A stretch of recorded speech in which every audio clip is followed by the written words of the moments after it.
Cyril Ramaphosa is panicking because he is sensing the end of the BEE dispensation. When he speaks about the issue, he is increasingly becoming visibly agitated with the ever-increasing opposition to BEE from all over society and from all sides of the political spectrum and from all over the world.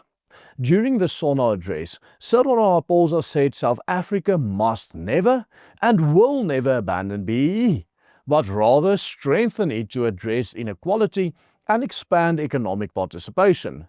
He rejects calls to scrap the policy, arguing that economic transformation is essential for inclusive growth and remains a constitutional imperative.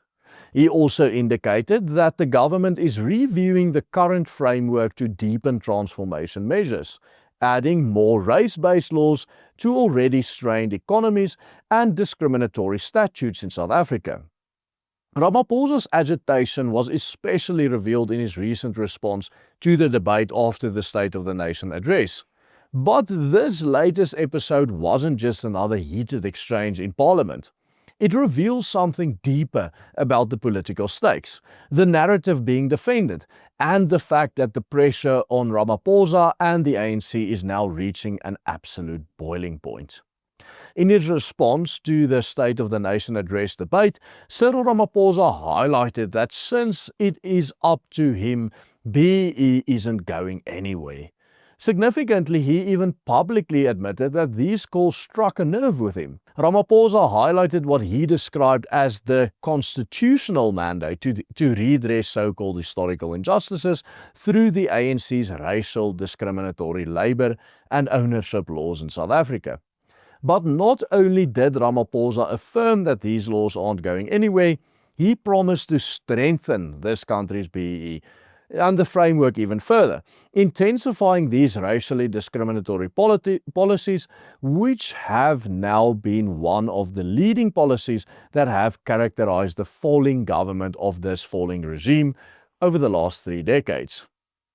In his reply to the State of the Nation address, John Steenhuisen, leader of the Democratic Alliance, the country's second largest party and coalition partner of the ANC, called for BEE to be scrapped, highlighting how this policy benefits only politically connected elites at the expense of the poor, regardless of race. Those poor who remain trapped in poverty, locked out of employment, and with very little hope to ever improve their lives in the current dispensation. Ramaphosa responded by accusing Steenhuisen of supposedly finding it acceptable for black, Indian and coloured people to have fewer opportunities than white people.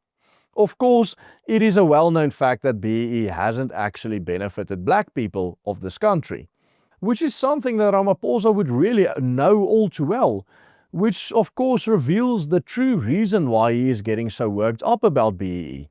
It threatens the gravy train that he, his family and his buddies have been riding for decades now. For Ramaphosa, it's all about the money. The reason he gets so agitated is not that he actually cares about this country or black people. It's because he can use them to stay in power and stay very rich. The only billionaire in the world that never started or ran a business in his life.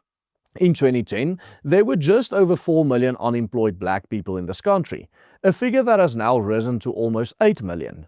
At the same time, the number of employed black people in this country has only risen from just under 16 million to around 21 million today.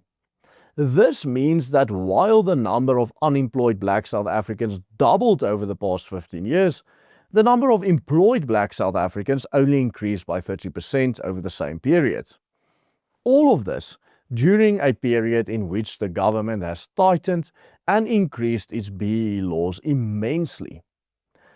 It is common knowledge by now. We've extensively covered the failures and calculated the costs of BEE on this channel, and a number of other journalistic outlets have done the same.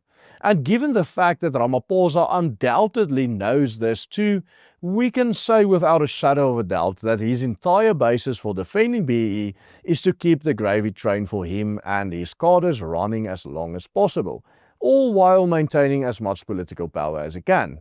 But Ramaphosa is getting desperate, and he's getting visibly agitated in the way he speaks about policies such as BEE. His rhetoric is also becoming more radical in an attempt to stay politically relevant despite all of his failures. For example, it is noteworthy how he refers to black people as African people, in contradistinction to all other people groups. The logical implication of this statement is that the President of South Africa does not consider all the other groups here in South Africa African. White people, colored people, or Indians are not Africans despite being part of this country's history for hundreds of years. He considers us to be nothing more than perpetual foreigners on his soil, an irritation and a political scapegoat at best. This sentiment is becoming more and more evident in almost everything this tyrannical president does.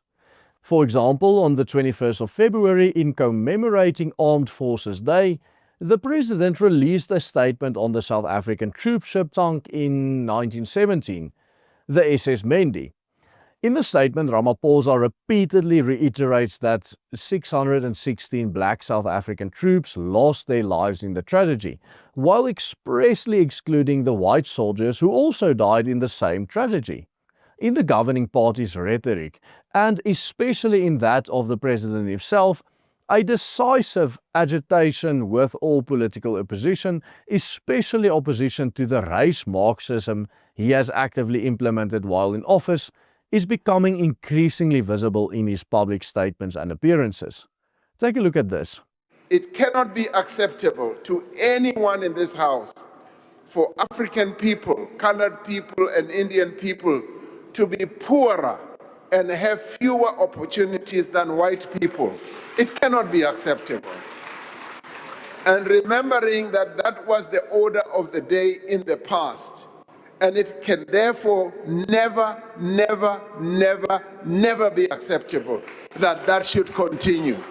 Given all we know about the failures of 23 years of BEE and the fact that black people in this country, with the exception of a very small politically connected elite that represents less than 0.1% of their total population, have actually become a lot poorer as a result of BEE. We must always keep in mind that when Ramaphosa speaks up for so-called equality or transformation or redress, what he actually has in mind is keeping political power and continuing with the kind of shady BEE deals that made him a billionaire in the first place. And as unemployment deepens and growth stagnates and social divisions harden, Ramaphosa continues to advocate an economic policy of extraction, enriching the insiders in the ANC, while an entire country pays the price in lost opportunities, declining stability, and, for the matter of the fact, just fading hope.